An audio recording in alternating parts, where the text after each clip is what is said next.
Hey there, I'm Brett, and here we are at Printed Threads. And today we're going to talk about registering your art on press. The first very important step of registering your art on press is making sure you have a good template on your computer.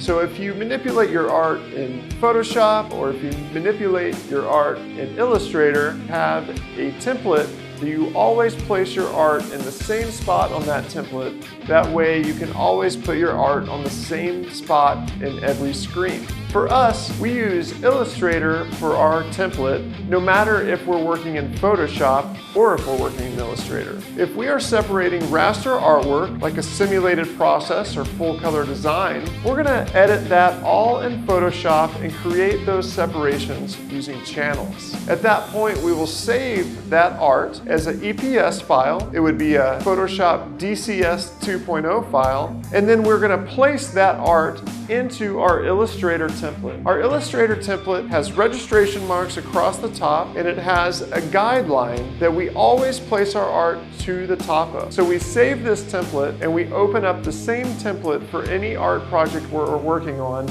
and save it as whatever file name we want to save it as. This ensures that our art will be on the same spot on every screen that we make. Within our template, we also have different areas for information that needs to transfer from the art department to the screen department to the ink department, and finally to the press operator. So you can see spots where we put in ink colors and spots where we put the job name and PO number and any possible information that can help people from getting confused throughout the process. Now, when we walk into the screen department, screen tension also plays a factor in registration. If you have really low tension on one screen and really high tension on one screen, you're going to have some registration issues, and you'll see it a lot in your up and down registration. Because the squeegee, when it hits the mesh, will have less resistance on one than another, and that will cause mesh to drag and to place ink in a lower position on one frame than it does on another. So it is a really good idea to have a Newton meter and to check your screen tension on a regular basis. We actually check our screen tension every time we code our screens, and we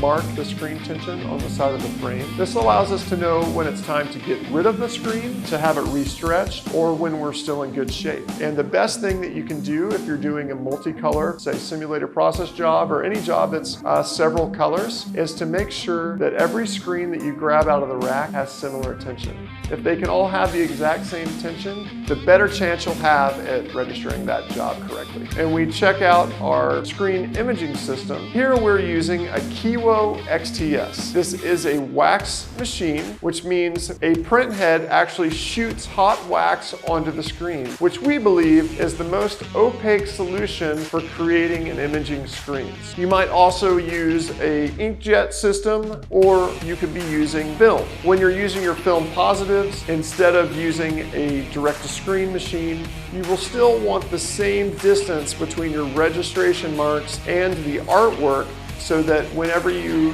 use a template to apply film onto your screens, you can always say that you want that art to be 6 inches down from the frame or whatever that is for you.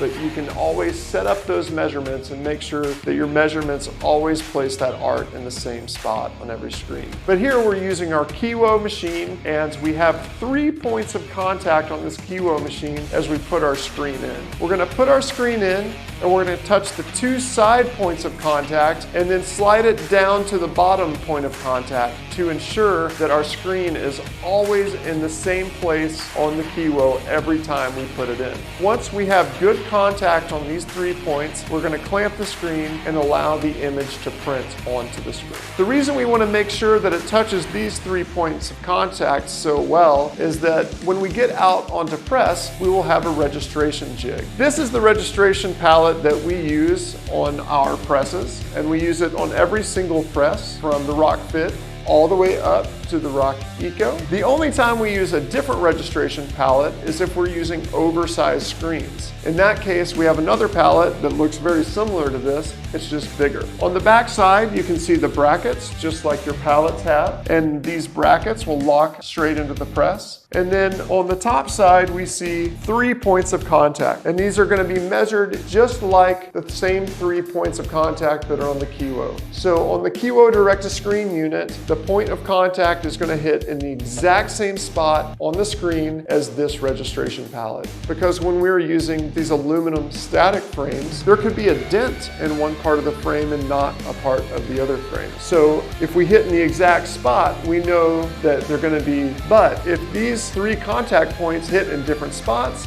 and potentially there's a bend in the screen or a dent or something like that, that's going to cause all kinds of registration issues. Now let's go check out what this looks like on press. When we are placing the ROQ registration palette into the press, it is important to make sure that you always put it in the same spot every time. And it could be different depending on each press where you put it, but the best way to do it is to put it in one of the slots and pull it back all the way or push it forward all the way. That way you always have a constant place where you're putting that ROQ registration palette. If you put it in one place one time and a different place a different time, then where the print hits on the shirt board is going to be completely different, and it could be off by an inch or multiple inches. We want to always put our palettes in the same position and our registration palette in the same position so that our placement of the shirt can be very consistent. The only times that we change where the palette sits would be for an oversized print or for a side print or some sort of strange placement. 90% of jobs are going to have a standard consistent placement, and since that's the case, we're going to make sure that we always place that ROQ registration palette in the same consistent place on each press. With the registration system that we have set up, it works seamlessly with each one of our presses. We have a ROQ Fit,